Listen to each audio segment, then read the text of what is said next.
You're watching HQ Spotlight. I'm Jacqueline D'Agostino. Mackenzie Brooks is joining us because we are doing a second chance bracket for Sportsline, but you have a little bit of beef with this phrasing. Second chance. I mean, we're in the 98th percentile right now. I don't know how many second chances we need. We're pretty much rocking and rolling outside of Clemson with going down early, but second chance is an interesting way to put this, but I'm in. Essentially what we're doing, whether we're calling it second chance or not, is we're looking at all the teams that are still in the field in the Sweet 16, and then moving forward, looking at the percentages, how the Sportsline model views all these teams, and we're going to go all the way through from the Sweet 16 to the Elite Eight, a Final Four, and then we're going to crown a national champion, and we'll see if maybe it's different based off of what we saw rounds 1 and 2. So let's get cracking, and we are going to start, of course, with Auburn, Michigan, Ole Miss, Michigan State. So walk us through here in the South region how you have things shaking out to move forward to the Elite Eight. So Auburn, we make this one of the more comfortable wins of the Sweet 16. We give them a 71% chance to win, make it almost a 10-point game with Michigan here. Michigan does a lot of things well, right? And they have awesome bigs, but those awesome bigs also like to turn the ball over, right? And that plays right into Auburn here. This is the first team that's really going to give guys like Danny Wolf a run for their money. So we do like Auburn comfortably coming out of this.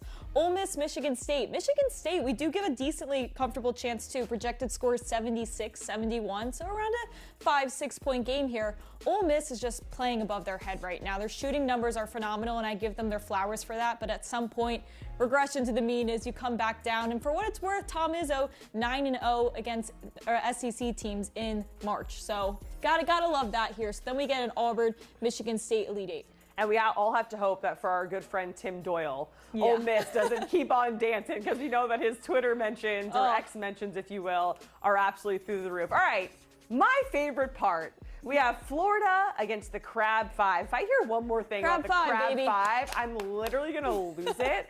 But I digress. And then Texas Tech and Coach Cal kind of doing the impossible, or what it seems like with Arkansas. But let's start with the Florida Gators in Maryland. Where's the Sportsline model at? Because I know they've been kind of high on the Crab Five, you know, so just do the right thing here, Mackenzie. So listen, as far as like who has the greater than 50% chance to win this game, absolutely Florida, right? We make the score 77-74. I will say a 3-point game. That's tight. Is a lot tighter than some of the other 1-seed draws that we're seeing in the Sweet 16. Florida has the depth, right? That was always the concern with Maryland, 100%. Florida is just an objectively better team in a lot of important statistical categories, right? Maryland does have a great defense, and I think they will win the turnover battle, right? We've seen Florida, we've seen them get a little bit messy, and you've seen as well. It's what's Clayton. What is Clayton going to do? Bro. Truly is a big part of what we're going to see from this matchup. So yes, we have Florida winning. 100% think it is the tightest 1-seed matchup we will see in the Sweet 16. As far as Texas Tech, Arkansas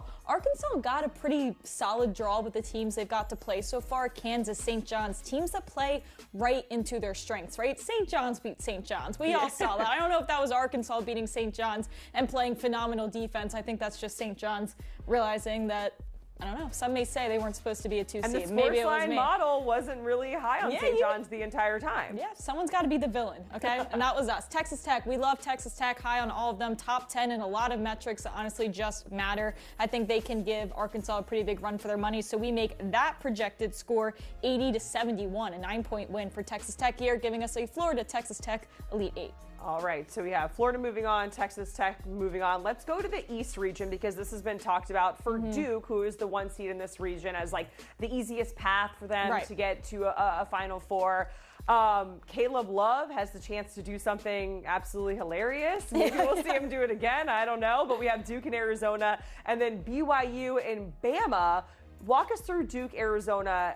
Where is the Sportsline model at? Can Arizona get it done? Do they feel that way? I love how I'm saying they, like it's a person. I know, I know. We just do love Duke, and I've talked about it since Selection Sunday, right? The path they've had. I mean, they are just better than you than every single category they're going to play out. We give them the 5% edge in all shooting, 3-point, 2-point, all of those things. They have two guys that are really hot from deep right now. It's really hard to stop. So do like Arizona, we do give Duke the 76% chance. So one of those more comfortable 1-seed wins that you're going to see here. Now BYU, Alabama, again, as far as who has the greater than 50% chance to win, Alabama. But is this another close game? Yes. Alabama 84, BYU 83, okay? They can stay in this game. BYU can shoot really, really well from three. They just have to come out on fire doing so. Alabama's three-point defense has gotten so much better than last year. That was always a problem for them. But again, if BYU can shoot like 35% from three, I think that's the threshold that keeps them in this game. I think this is a very live upset as well. But again, as far as the over 50% chance, we give Alabama around the 54% there. All right, now to the Midwest region. We got Houston, Purdue, Kentucky, Tennessee, a little SEC on SEC. You can kind of just rip through this region, Kens, and tell us who has the better percentage and who is going to move on to the Elite Eight. Yeah, as far as Houston, Purdue, I think Purdue has kind of gotten an easy-ish draw, right? Yeah. You play High Point, you play McNeese. I think this might be a punch in the mouth when you come and play Houston here. Not only is Houston a very physical defense, they also now have an offense this year to complement that. Purdue and they're healthy. And they're healthy, yes. Knock on wood. If they stay healthy, they can go very far here. Purdue can be very vulnerable with their two-point defense when they're playing solid teams. We saw them allow like 91%, 70% through a stretch of February. That could be really scary when you're seeing your first, big boy team here with Houston. All right, Kentucky, Tennessee. I have Tennessee going all the way to the Final Four in one of my brackets. I don't know, maybe that's just me being a little crazy, but yeah. Kentucky, they have great wins, but also great losses in the regular season. Where's the model at on this matchup? This is a hard spot for Kentucky. To beat the same team 3 times is really hard to do. And when you look at the ways that Kentucky beat them, the first 2 times, they were shooting like over 50% from 3. I'll have respect to Kentucky and those wins. That's just really hard to do again. What are the odds that you can beat Tennessee in that way for a 3rd time in a row? So we're going to go with Tennessee here. Yeah, and that's, what it's like when you have, 7 teams in the SEC that are going to the Sweet 16. You're bound to see somebody again. All right, we have an Elite Eight, Auburn, Michigan State, Florida, Texas Tech. Who is moving on to the Final Four? It's going to be Auburn here. I know this is the year of the chalk. I know we're going through this and you're like 1 seed, whatever. But I mean, that's historical in itself, right? The dominance we're seeing from those top 4 teams is truly incredible. Michigan State just not going to have, they have great guards. They're not going to have the same bigs to compete with this Auburn team, in my opinion. And we'll go down to Florida, Texas Tech. Again, I think Texas Tech could give them a run for their money here, but again, Florida always will have that depth on top of you here, so that's why we do like them here. We make the projected score 81-77. So again, another close game. Yeah, tight. Okay, so we went a little chalk on those 2 regions. What about Duke, Bama, Houston, Tennessee? Out of here, are the 1 seeds moving on, or do we get some 2 seeds in the mix in the Final Four? Duke's going all the way. I mean, we make this, you'd be shocked that this was a 2 seed. We make Duke 10-point victors in this game here because Duke is just going to neutralize anything you do well, they can do better. And they'll play to any style that you want to play at, slow, fast, whatever the case may be. They're just more talented and will typically have the most talented player on the court there. All right, Houston, Tennessee, who moves on? I think this will be a close one. I could see Tennessee potentially pulling this out. This should be a slow, ugly game here. But again, Houston just with that slight edge here. Although Tennessee's offense has improved, it has not improved at the same level that Houston's has. All right, so we have a Final Four. We have Auburn, Florida, Duke, Houston. I know it's not fun. All 1 seeds. Woo! A little chalky, but as a Florida fan, I dig it. I might not dig what you have next. Who is going to the national championship between the Auburn Tigers and Florida in this SEC showdown? Okay, I swear week to week this literally changes. It's like 50% in the model, and then we have to round and pick a winner. So right now, the winner currently of that game is going to be Auburn. You did see Florida shoot better than them in that matchup during the SEC regular season, but Auburn, they had the edge in rebounds and turnovers. To me, that's something you can replicate again. Florida was shooting a little bit above their ceiling in that game, which makes me think that's not as replicable than having the rebound and turnover advantage. But again, 50-50. This is seriously going to be a major pick 'em game. I just have a few words for the model because Auburn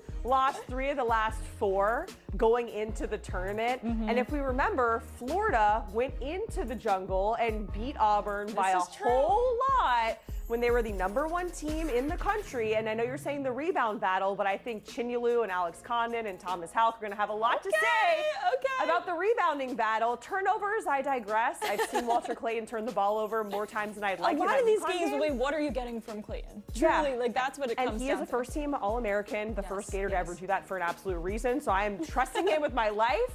We got to move on, Mackenzie. Duke Houston, who's going to the Natty? This is all Duke again for us. You know, they played last year in the spot. You saw Duke with the right game plan to do so, and I think there's no reason they won't be able to do that again. In a lot of situations, it is hard to beat the same team twice, which might be why we see Auburn over Florida. But as the case of Duke, just an absolute unicorn juggernaut moving through this tournament. All right, so we have Auburn.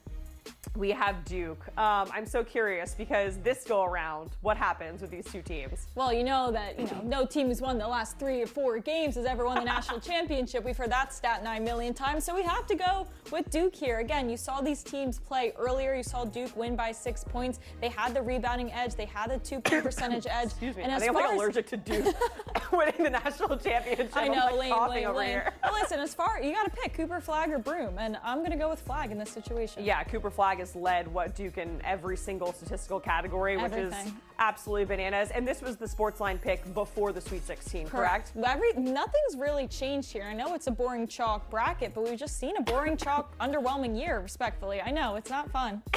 Kenzie, I'm allergic to chalk too. I'll wrap us out of here. Yeah. Kenzie, if you don't want to take it, I'm literally choking. All right, let's go. March Madness. You can watch the Sweet 16 Thursday and Friday on CBS, streaming on Paramount Plus. Catch us there.